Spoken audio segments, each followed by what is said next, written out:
మన ప్రభువును రక్షకుడైన యేసుక్రీస్తు నామంలో దేవుని వాక్యాన్ని వింటున్న దేవుని ప్రియులందరికీ నా నిండు మనసుతో శుభాలు తెలియజేస్తున్నాను. క్రైస్తవ ప్రపంచంలో ఎక్కువగా వివాదాస్పదంగా మారినటువంటి అంశం ఏంటంటే, క్రైస్తవులుగా వెండి బంగారు ఆభరణాలు, వెండి బంగారు నగలు పెట్టుకోవచ్చా పెట్టుకోకూడదని. ఈ విషయమై క్రైస్తవ లోకంలో విభిన్నమైన అభిప్రాయాలు ఉన్నాయి సంఘాల మధ్యలో. కొంతమంది ఏమో పెట్టుకోకూడదని, సస్యమేర పెట్టుకోకూడదని కొంతమంది అంటుంటే, కొంతమంది పెట్టుకోవచ్చు అంటారు. దేవుడికి అంతరంగం ముఖ్యం, పై రూపాన్ని దేవుడు చూడ్డు అని కొంతమంది మాట్లాడుతూ ఉంటే, పైవేషాన్ని దేవుడు చూడ్డని కొంతమంది ఉంటుంటే, కొంతమంది అది వ్యక్తిగత సమర్పణ అండి, ఎవరిష్టం వాళ్ళది, వాళ్ళ విశ్వాస పరిమాణాన్ని బట్టి పెట్టుకునే వాళ్ళు పెట్టుకుంటారు, మానుకునే వాళ్ళు మానుకుంటారని కొంతమంది మాట్లాడితే, కొంతమంది ఎక్కువగా పెట్టుకోకూడదండి, అస్సలు పెట్టుకోకుండా ఉండకూడదు, పెట్టుకోవచ్చు కానీ తక్కువగా పెట్టుకోవాలి అని కొంతమంది మాట్లాడుతుంటారు. ఇలాగా విభిన్నమైన అభిప్రాయాలు, ఈ విషయంలో భేదాభిప్రాయాలు క్రైస్తవంలో ఉన్నాయి. పెట్టుకోవద్దని బోధిస్తే, అలంకరించుకోవద్దు బంగారు వెండి నగలతోటని బోధిస్తే వాదిస్తున్నారు, ఎందుకు పెట్టుకోకూడదు అని వాదిస్తున్నారు. ఈ విషయమే మనం బైబిల్లో నుంచి ప్రభువు మనకు చెప్పే సమాధానం ఏంటి, బైబిల్ మనకిచ్చే ఆ జవాబు ఏంటి అని లేఖన పరిశీలన ద్వారా, లేఖనములను పరిశోధించడం ద్వారా తెలుసుకోవడానికి ఈ పూట ప్రయత్నం చేద్దాం. నిర్గమాకాండం 32వ అధ్యాయంలో ఒక సంభవం జరిగింది. మోషే దేవుని యొద్దకు ప్రార్థన చేయడానికి వెళ్ళినప్పుడు ఇశ్రాయేలు ప్రజలు మోషే కొండ దిగుటకు తడువు చేయుచుండగా, ఇంకా ప్రార్థన నుంచి దిగి రాకుండా, కొండ దిగకుండా తడువు చేయుచుండుట చేత ప్రజలందరూ కూడా మోషే అన్నైనటువంటి అహరోను దగ్గరికి వెళ్ళి, మమ్మల్ని ఐగుప్తు దేశంలో నుండి తోడుకొని వచ్చిన మోషే అనువాడు ఏమయ్యాడో మాకు తెలియదు, అతను బ్రతుకున్నాడో చచ్చిపోయాడో కూడా మాకు తెలియదు, అందుకని మా ముందర నడుచుటకు మా కొరకు ఒక దేవతను మా కొరకు చేయమని అహరోనుతో చెప్తే, అహరోను చేస్తానని చెప్పి మీ కుమార్తెల యొక్క చెవులకున్న పోగులు తీసుకొని రండి, నేను మీరు అడిగినట్లుగా చేస్తానని చెప్పాడు. వాళ్ళు తీసుకొని వచ్చారు. వాళ్ళు బంగారు ఆభరణాలు తీసుకుని వస్తే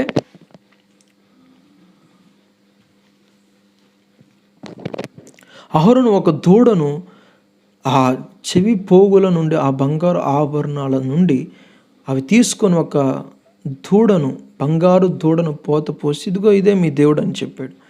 అప్పుడు ప్రజలు తినుటకు త్రాగుటకు కూర్చుండి ఆడుటకు లేచి, ఐగుప్తు దేశం నుండి మమ్మల్ని తీసుకుని వచ్చిన దేవుడవు నీవే అని ఆ దూడతో చెబుతూ ఉంటే దేవునికి బాగా కోపం వచ్చింది. అప్పుడు మోషే ఇంకనూ ప్రార్థనలో ఉండగా దేవుడు మోషేతో అంటాడు, మోషే, ఈ ప్రజలు లోబడనొల్లని ప్రజలు, ఎంతకాలం వీరు నన్ను శోధిస్తారు, నువ్వు కిందకు వెళ్ళు, చూడు వాళ్ళెంత అన్యాయంగా నడుచుకుంటున్నారు, వాళ్ళ కొరకు ఒక విగ్రహాన్ని తయారు చేసుకున్నారు నా స్థానంలో, నువ్వు ఓరకుండుము, వారి కొరకు వేడుకొనకము, నేను వారిని బొత్తిగా నాశనం చేసి నిన్ను ఒక గొప్ప జనముగా చేస్తాను, పాలు తేనెలు ప్రవహించే దేశాన్ని నీ సంతతికి ఇచ్చేస్తాను నేను, నువ్వు ఓరకుండుము, నువ్వు మాటికి వారి కొరకు ప్రార్థన చేయకుమంటే మోషే అంటాడు, అయ్యా, కొండల్లో చంపేయడానికి ఆయన ఇశ్రాయేలీని తీసుకెళ్ళాడని నీకు చెడ్డ పేరు వస్తుంది అయ్యా అన్య జనులలో, అందుకని అన్య జనులలో నీకు చెడ్డ పేరు రాకుండానట్లు, నీ మహిమ పోకుండానట్లు, నీ మహిమకు భంగము కలగకుండానట్లు దయచేసి కనికరించి నీవు చేయదలిచిన కీడు నుండి మల్లుకొని సంతాపపడమని మోషే దేవుణ్ణి వేడుకుంటే, దేవుడు మోషే మాట బట్టి కొంచెం ఆగాడండి. మోషే క్రిందకు దిగొస్తున్నాడు పలకలు పట్టుకొని. ప్రజలు దారి తప్పి విచ్చలవిడిగా ప్రవర్తిస్తూ ఉంటే మోషే కోపం వచ్చి ఆ బంగారు దూడను అగ్నిలో కాల్చి బూడిద చేసి ఆ పొడుమును ఆ ప్రజల చేత నీళ్ళలో కలిపి తాగించాడు. ఆ తర్వాత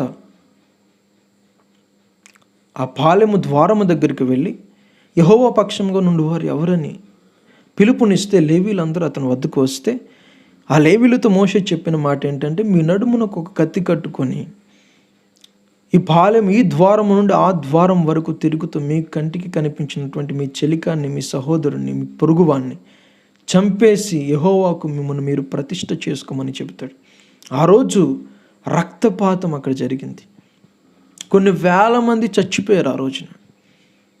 ఆ తర్వాత మోషే కొంచెం ఓపిక తెచ్చుకొని దేవుని దగ్గరికి వెళ్ళి ప్రార్థన చేస్తూ, అయ్యా ఈ జనం చేసిన నిజంగా భయంకరమైన పాపమే, దుష్టత్వమే, క్షమించరాని ఘోరము నేరమైనా సరే ప్రభువా ఒక్కసారి కనికరించు, క్షమించని వేడుకుంటే దేవుడు, అయ్యా వీళ్ళని క్షమించకపోతే నా పేరును గ్రంథంలో నుంచి, నీ గ్రంథంలో నుంచి తుడిచిపెట్టేమని వేడుకుంటే దేవుడు ఎవరు నా సన్నిధిలో పాపం చేస్తే వాళ్ళ పేరే తుడిచిపెట్టేస్తాను అని సెలవిస్తాడు. దేవుడు చూడండి, కనాను దేశం మీ ముందు కనబడుతుంది.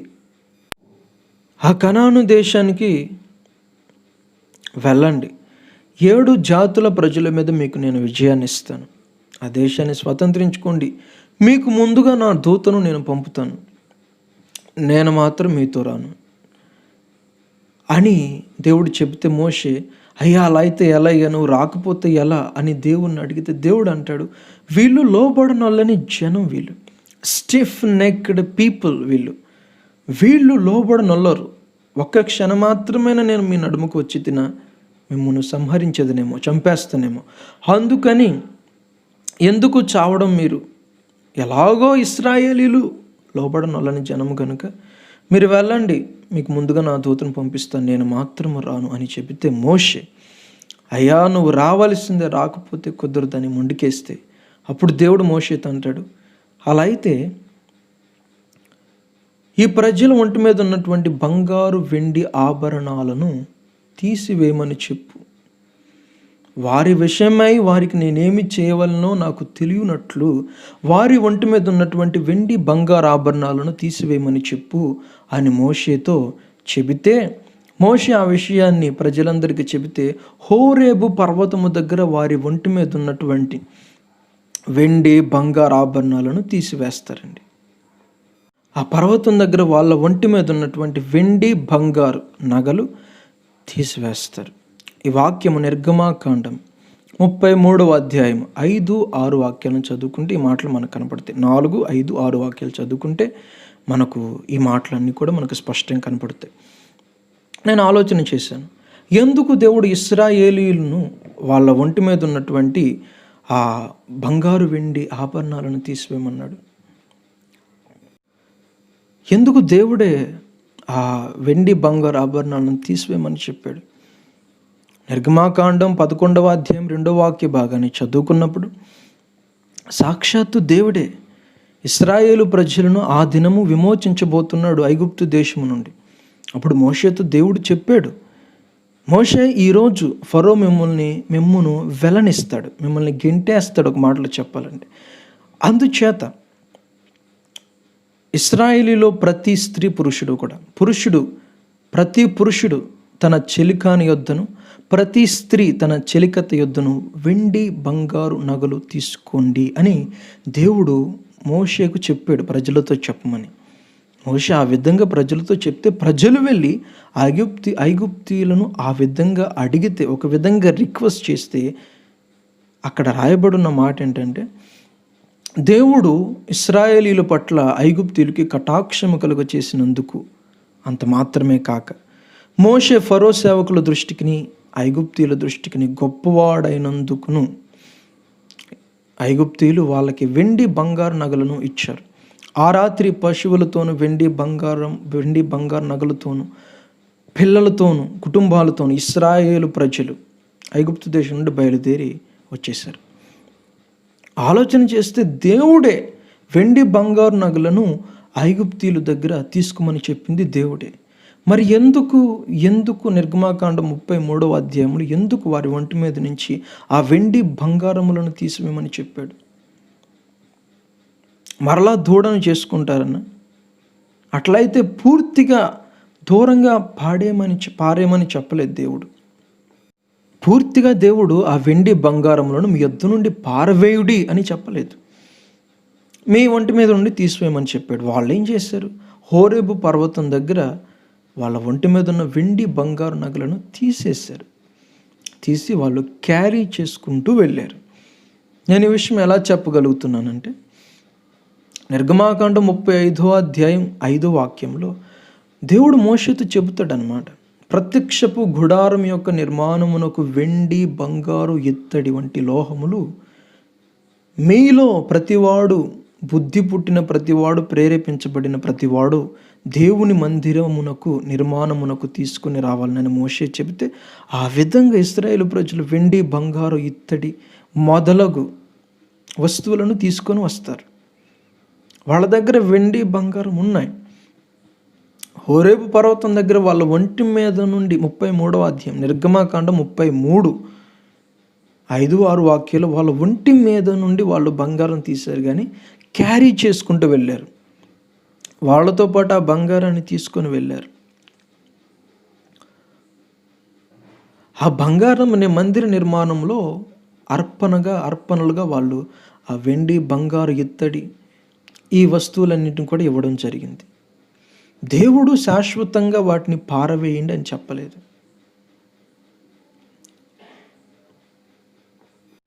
బంగారు దూడను మరలా చేసుకుంటారని దేవుడు ఆ వెండి బంగారములను తీసివేయమనలేదు.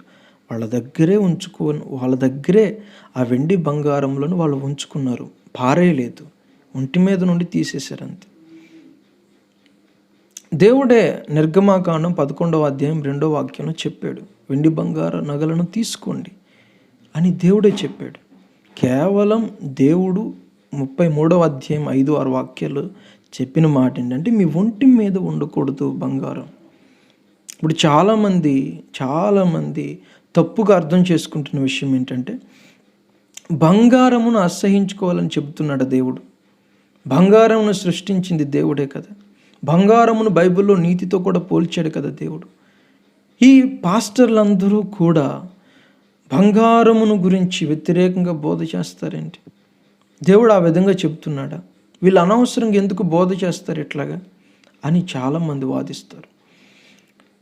దేవుడు బంగారమును ద్వేషించేవాడు కాదు, బంగారమును విలువ లేనిదిగా చూసేవాడు కాదు. దేవుడు చేసిన ప్రతి వస్తువు మంచిదని అపోస్తలుడైన పౌలు సెలవిచ్చాడు. అది బంగారం కావచ్చు, ఇనుము కావచ్చు, జింక్ కావచ్చు, కాపర్ కావచ్చు, ప్లాటినం కావచ్చు, ఏదైనా కావచ్చు, సిల్వర్ కావచ్చు, ఏ మెటల్ అయినా కావచ్చు, ఏ మూలకమైన కావచ్చు, ఏ జంతువైనా కావచ్చు, ప్రతిదీ, భూమి, ఆకాశం, సూర్య, చంద్ర, నక్షత్రాలు, everything created by God is good. సమస్తము మంచివి అని వాక్యం సెలవిస్తుంది. దేవుడు ద్వేషించట్లేదు. దేవుడు కేవలం నీ ఒంటి మీద అది అలంకారంగా ఉండకూడదు అనే చెబుతున్నాడు. ఆదికాండం 15వ అధ్యాయంలో అబ్రహాముతో దేవుడు మాట్లాడిన మాట ఏంటంటే, అబ్రహామా, నీ సంతానము ఆకాశమందున్న నక్షత్రముల వలె విస్తరిస్తుంది, సముద్ర తీరమందున్నటువంటి ఇసుకరేణువుల వలె ఉంటుంది, నీ సంతానమునకు ఏకంగా ఒక దేశాన్ని నేను ఇచ్చేస్తానని అబ్రహాముతో దేవుడు మాట్లాడతాడు. అయితే నీ సంతానం ఐగుప్తు దేశమునకు బానిసలుగా కొనుపబడతారు. నీ సంతానములో 4వ తరము వారు ఐగుప్తు దేశం నుండి విడుదలై వస్తారు. వాళ్ళను నేను కనాను దేశమునకు తీసుకొని వెళతాను. ఐగుప్తీయులు నీ సంతతిని వెట్టి పనుల చేత బాధిస్తారు. అయితే నీ సంతతిని బాధించినందుకు నేను కూడా ఐగుప్తీయులను బాధిస్తాను. నీ సంతతిలో 4వ తరము వారు ఐగుప్తు దేశం నుండి విడుదలై వస్తారు. వాళ్ళను వాగ్దాన దేశమునకు నేను తీసుకొని వెళతాను. అయితే నీ సంతతి వచ్చేటప్పుడు బహు ఆస్తితో తిరిగి వస్తారు.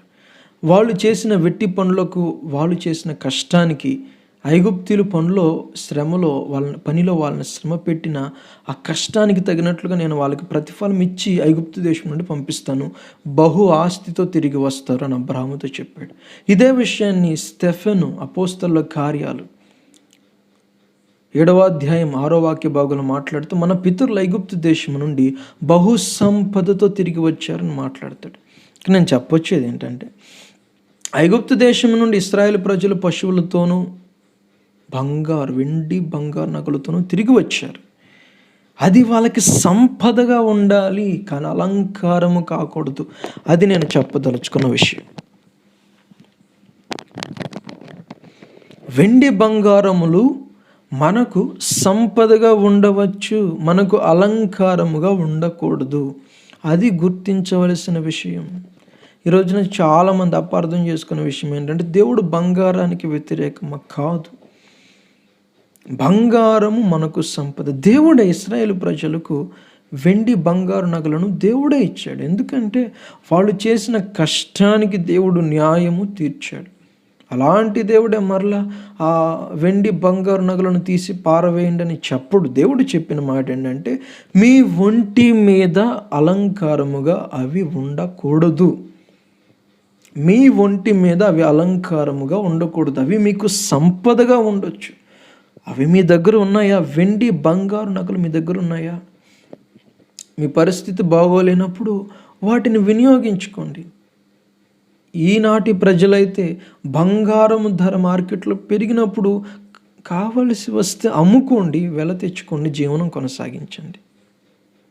అవి మీకు సంపదగా ఉండాలి కానీ, ఆస్తిగా ఉండొచ్చు కానీ అవి మీకు అలంకారం కాకూడదు. మరి అలంకారంగా మనకు ఉండవలసింది ఏంటంటే అపోస్తలుడైన పౌలు తిమోతికి రాసిన మొదటి పత్రికలో 2వ అధ్యాయం 9వ వాక్య భాగంలో మాట్లాడుతూ అంటాడు, స్త్రీలు వెలగల వస్త్రములతోనైనను జడలతోనైనను బంగారు వెండి ముత్యములతో అలంకరించుకొనక సత్క్రియలతో తమ్మును తాము అలంకరించుకోవాలని చెబుతాడు. మనకు అలంకారంగా ఉండవలసింది ఏంటి?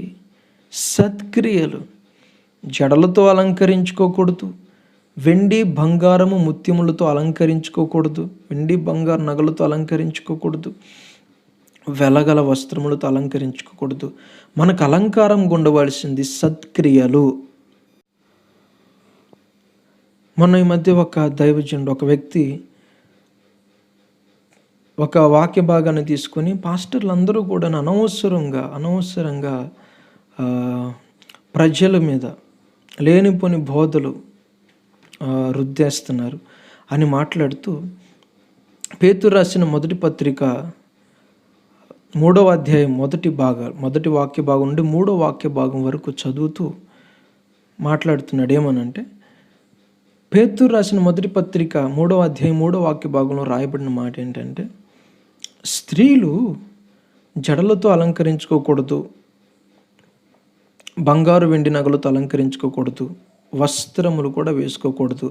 ఇవి మీకు అలంకారంగా ఉండకూడదు. సాధువైనట్టు మృదువైనట్టుదియునైనా అక్షయ అలంకారం మీ హృదయానికి ఉండాలి అని పేతురు మాట్లాడితే ఆ విషయాన్ని తీసుకొని ఒక దైవజనుడు అంటాడు, ఈ పాస్టర్లందరూ ఇంతేనండి, ఏవేవో వాక్యాలు ఏరుకొచ్చేసి బంగారం పెట్టుకోకూడదని అబద్ధ బోధలు చేస్తుంటారు. ఇదిగో ఈ పేతురు రాసిన ఈ వాక్యాన్ని ఆధారం చేసుకునే కదా పాస్టర్లందరూ మాట్లాడుతూ ఉంటారు. ఇక్కడ మరి జడలతో అలంకరించుకోకూడదని ఉంది, వెండి బంగారములతో చేయబడినటువంటి నగలతో అలంకరించుకోకూడదని ఉంది. ఇక్కడ వరకు బాగానే పాస్టర్లు చెప్తారు కానీ కింద వస్త్రాలు కూడా వేసుకోకూడదని ఉంది కదా. ఈ విషయాన్ని స్కిప్ చేసేస్తారు పాస్టర్లు అందరూ. మరి దీని సంగతి ఏంటని మాట్లాడుతున్నాడు. అతనికి తిమోతికి పౌలు రాసిన మొదటి పత్రిక 2వ అధ్యాయం 9వ వాక్యం కనపడలేదు. అక్కడ క్లియర్గా జడలతోనైనను వెలగల వస్త్రములతోనైనను బంగారు నగలతోనైనను వెండి నగలతోనైనను ముత్యములతోనైనను అలంకరించుకోకూడదని రాస్తూ అక్కడే చెప్పాడు కదా వెలగల వస్త్రాలని. అస్సలు వస్త్రాలు వేసుకోవద్దు అని కాదు కదా బైబిల్ చెప్పేది. పేతురు మాట్లాడేది అస్సలు వస్త్రాలు వేసుకోకూడదని కాదు కదా. ఈ వెలుపటి అలంకారం మీకు అలంకారముగా ఉండక సాధువైనట్టిదియు మృదువైనట్టిదియు నైన అక్షయ అలంకారము మీ హృదయానికి కలిగి మీరు జీవించాలి. అంతరంగ పురుషుడు సాధువైన మృదువైన స్వభావం కలిగి ఉండాలి. ఇట్టి అలంకారం ప్రభు దృష్టిలో మిగుల విలువైనదని దైవజనుడు మాట్లాడుతున్నాడు. ఇక్కడ కేవలం పేతురు రాసిన మొదటి పత్రిక 3వ అధ్యాయం 3వ వాక్య భాగంలో కేవలం వస్త్రాలు అనే ఉంది. ఇక ఆ వచనాన్ని పట్టుకున్నాడు ఈ వ్యక్తి. తిమోతికి రాసిన మొదటి పత్రిక 2వ అధ్యాయం 9వ వాక్య భాగం కనిపించలేదా ఇతనికి?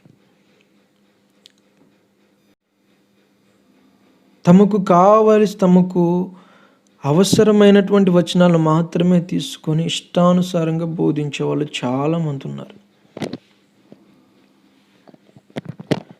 పౌలు తిమోతికి రాసిన పత్రికలో చక్కగా వెలగల వస్త్రాలు వద్దు, తగుమాత్రం వస్త్రాలు చాలానుంది. పేతురు పత్రికలో మిస్ట్రాన్స్లేషన్ తెలుగులో కేవలం వస్త్రములు అని మాత్రమే ఉంది. ఇప్పుడు ఇంగ్లీష్ చదువుకోవచ్చు కదా, ఇంగ్లీష్ బైబిల్లో ఫైన్ క్లోత్స్ అని ఉంటుంది కదా, చేంజెస్ ఆఫ్ క్లోత్స్ అని ఉంటుంది కదా. ఇంగ్లీష్ రాకనా?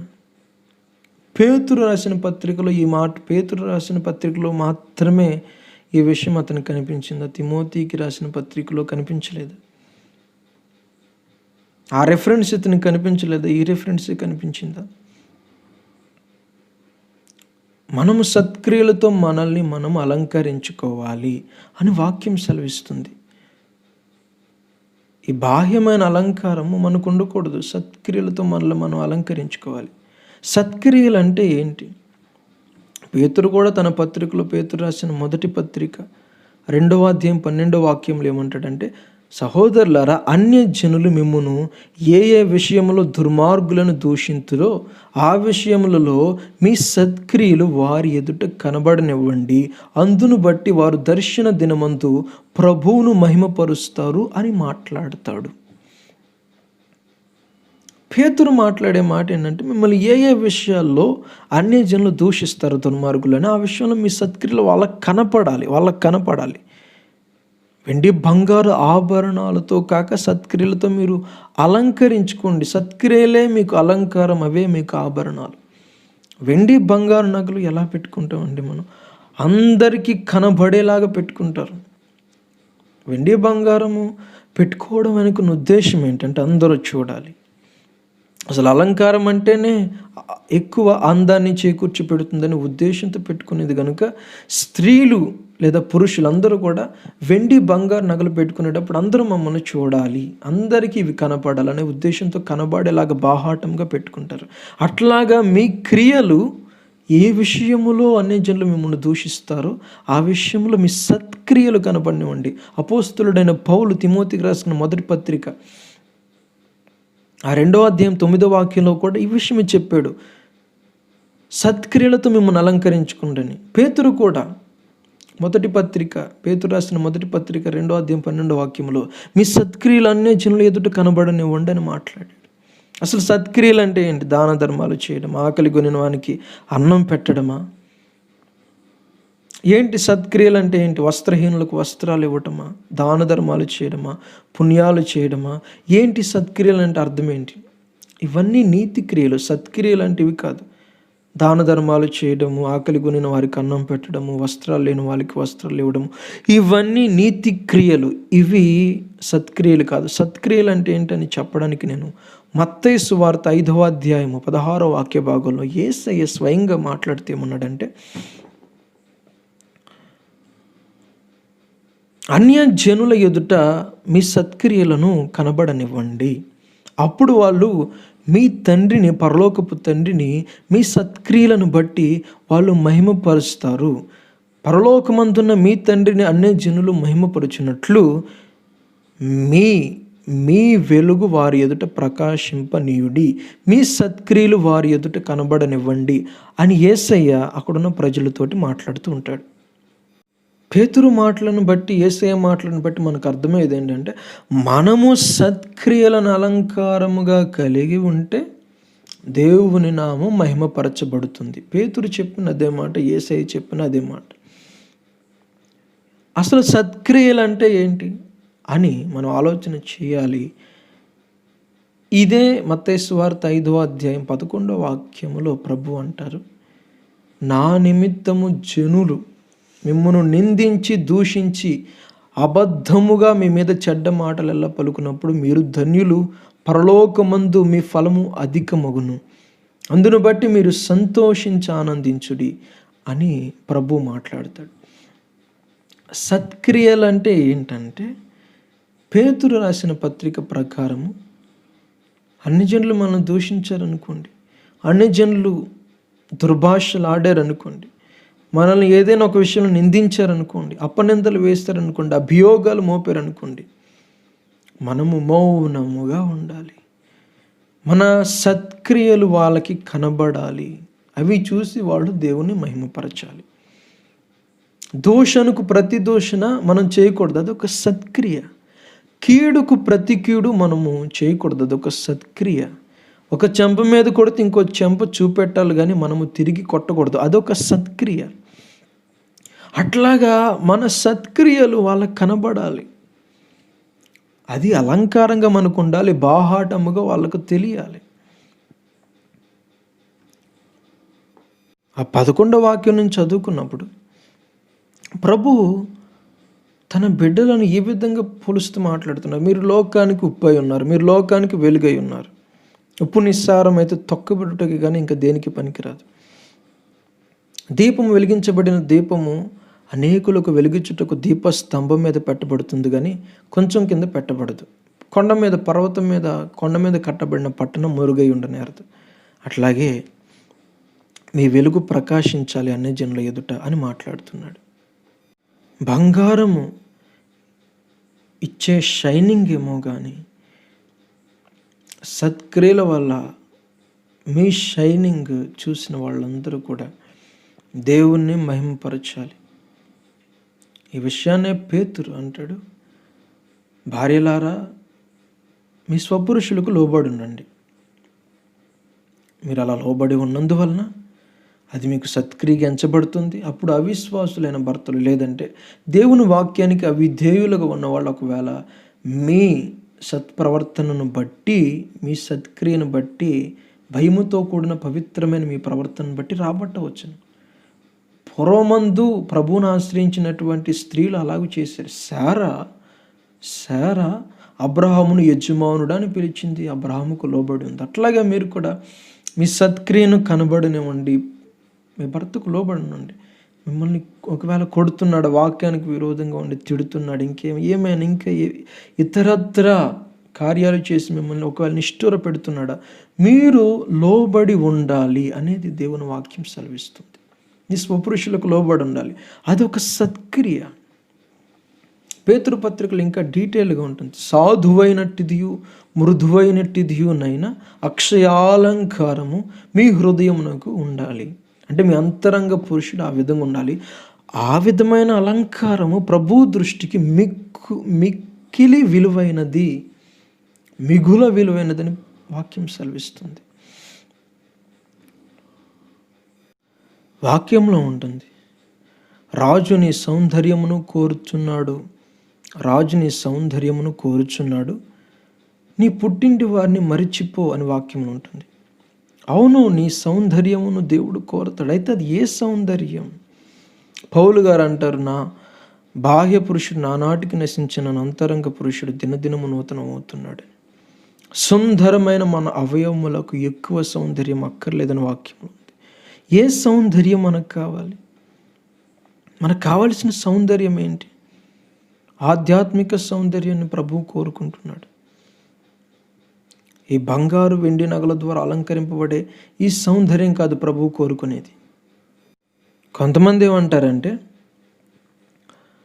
మరీ టూ మచ్ చేయకూడదండి, పెట్టుకోవచ్చండి, కాకపోతే లిమిటెడ్గా, ఒక లిమిట్ ఉండాలి దానికంటూ.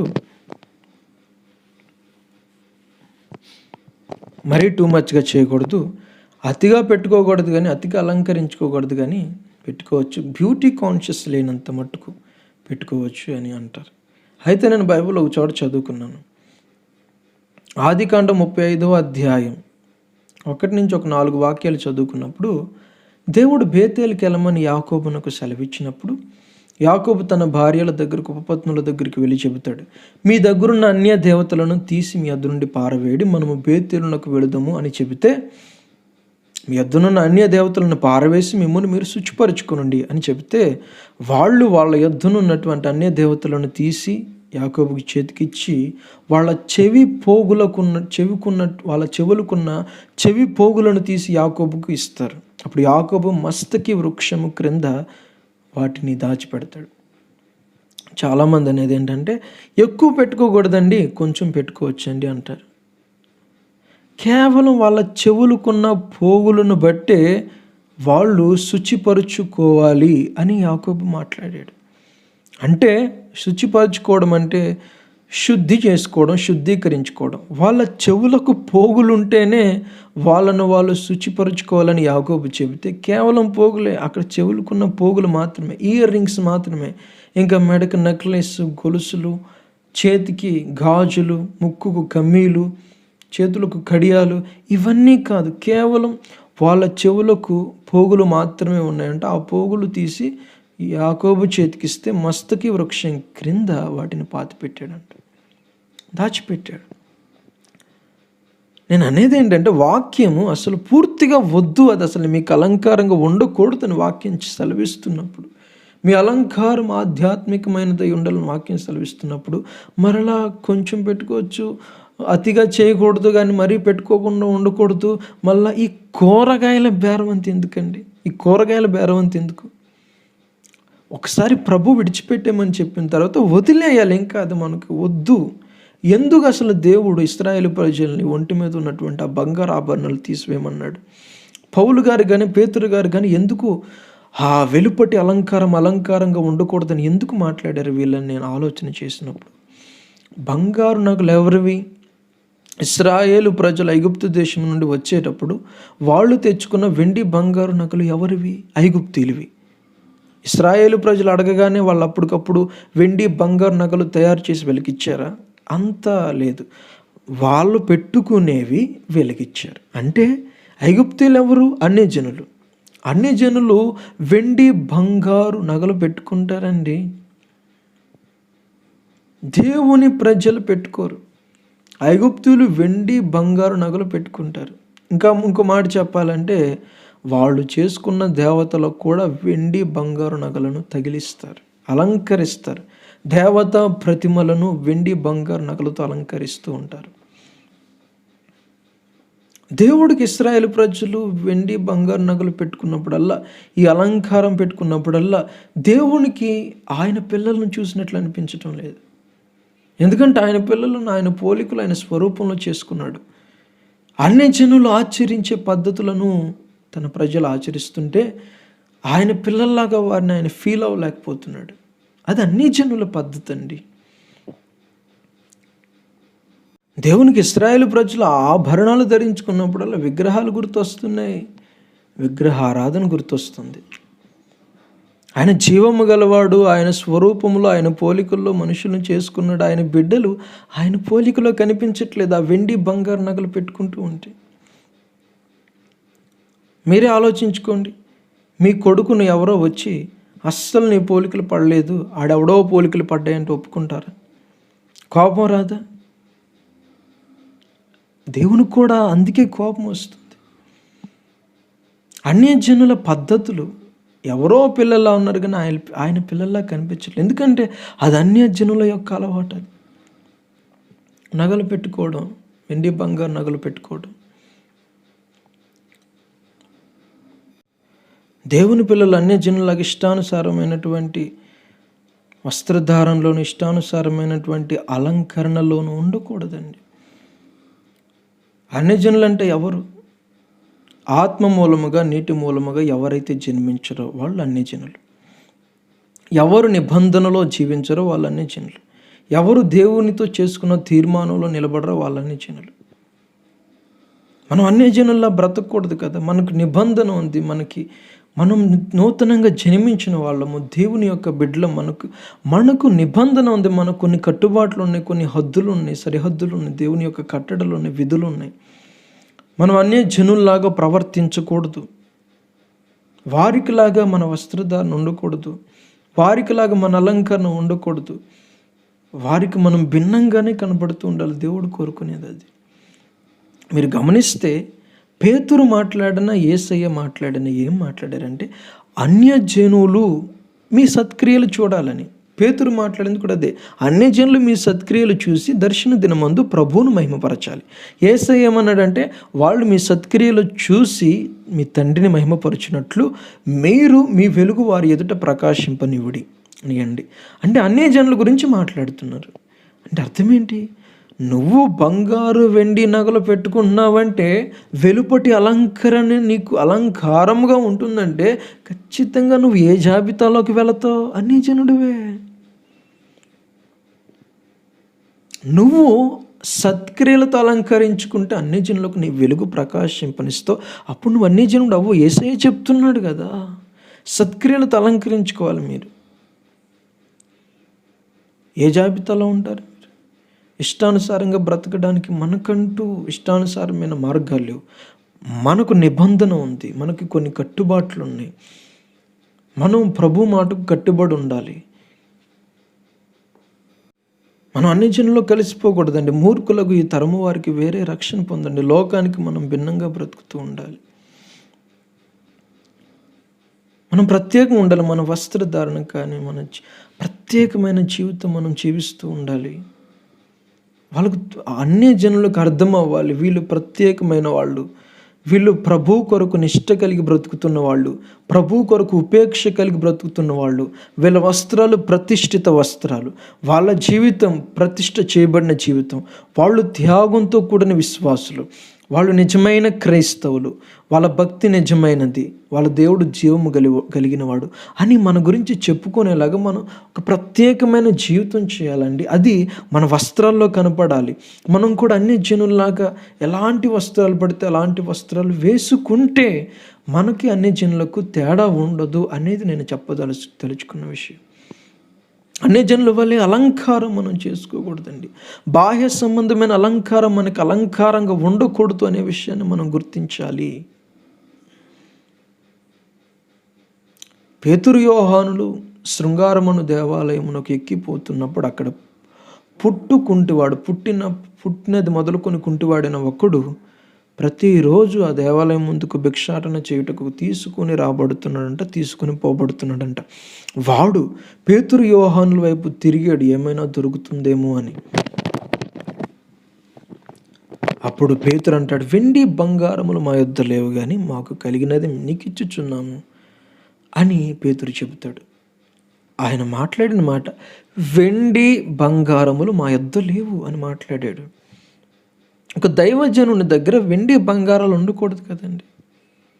నీ దగ్గరేమో ఒకే చేతికి 3 ఉంగరాలు ఉంటాయి, నీ మెల్లో పెద్ద గొలుసు ఉంటుంది, మళ్ళీ ఆ గొలుసు కనపడడానికి 2-3 గుండీలు తీసేస్తావు, మళ్ళీ పైన హీరోలా తయారవుతావు, చేతికి పెద్ద పెద్ద కడాలు ఉంటాయి. కొంతమంది వేసుకునే సూటు, కొంతమంది వేసుకునే చొక్కా 80,000 రూపాయలు, 40,000 రూపాయలు.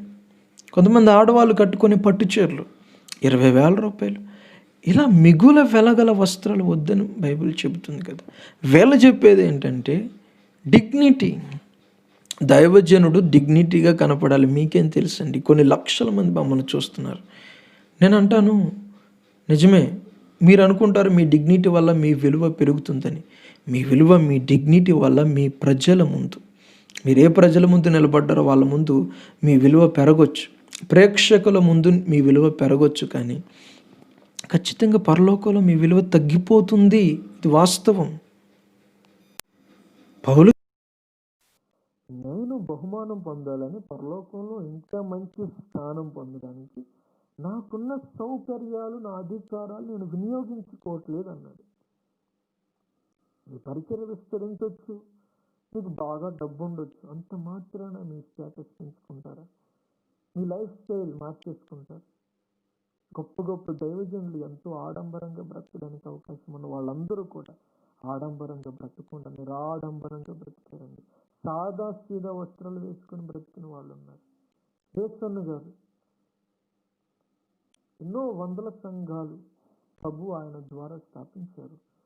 ఆయన చివరి రోజుల్లో ఆయన చెప్పుల ఖరీదు 150 రూపాయలు అని పెద్ద దైవజనులు చెబితే నేను విన్నాను. చాలా సాదా సీదా వస్త్రాలు, తెల్లని వస్త్రాలు వేసుకొని ఆయన చాలా సింపుల్గా కనిపిస్తూ ఉంటారు. లగ్జరీస్గా ఉండాలని ఆ సుఖభోగాల వైపు మనసు ఎప్పుడు నిలుపుకోలేదు. ప్రజల వైపు ఎప్పుడూ కోరుకోలేదు. నేను అడుగుతున్నాను, నీకెందుకు వెండి బంగారం? ఎవరిని మెప్పించడం కోసం? ఎందుకు ఈ స్టైల్? ఎందుకు నీకు ఇంత వెలగల వస్త్రాలు వేసుకున్నావు? ఎవరి కోసం? నువ్వు ఒక పిలువబడిన దైవజనుడు అయితే నీ గమ్యం, నీ దర్శనం నీ ప్రభువే కదా. నీ ప్రియుడు నీ ప్రభువే కదా. నువ్వు మెప్పించాల్సింది నీ ప్రభువునే కదా. ఇంకెవరిని మెప్పించడానికి నువ్వు ప్రయాసపడుతున్నావు? దైవజనుడు పౌలు అంటాడు, నేను మనుషులను సంతోషపెట్టేవాడినైతే దేవుని దాసుని కాకపోతున్నాను. ఎందుకు నీ ఫిజికల్ అపియరెన్స్ వల్ల ఎవరి మెప్పు పొందుదాం అనుకుంటున్నావు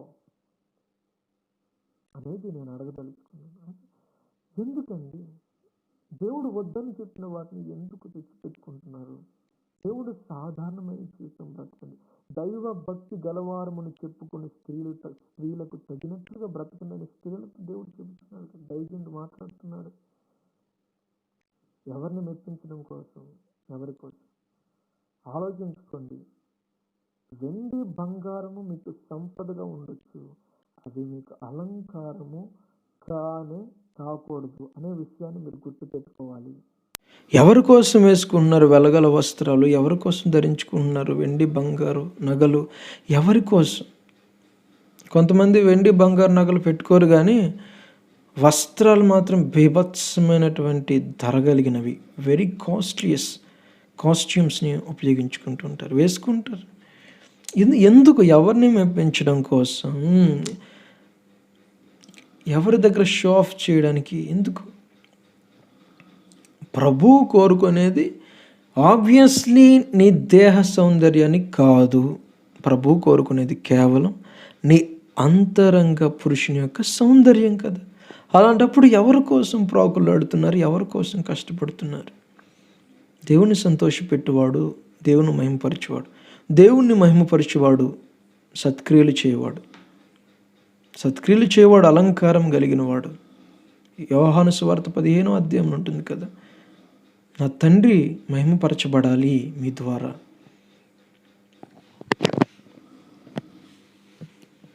నా సంతోషం మీ యందు ఉన్న ఎడల ఏమడుగుతారు అడిగి నేను ఇస్తాను మీకు. చెప్పదలుచుకున్న విషయం ఒక్కటే, బంగారము వెండి ఆభరణాలు మీకు అలంకారం ఉండకూడదు. సంపదగా ఉండొచ్చు, వాటిని మీరు మీ కష్ట సమయంలో మీ లేమిలో మీరు వాటిని ఉపయోగించుకొని జీవనం చేయొచ్చు. కానీ వాటిని అలంకారంగా పెట్టుకొని ఎవరిని మెప్పిద్దామని, ఎవరిని మారుద్దామని ఒకటే గుర్తుపెట్టుకోండి, వెలగల వస్త్రాలు మనకి అలంకారంగా ఉండకూడదు.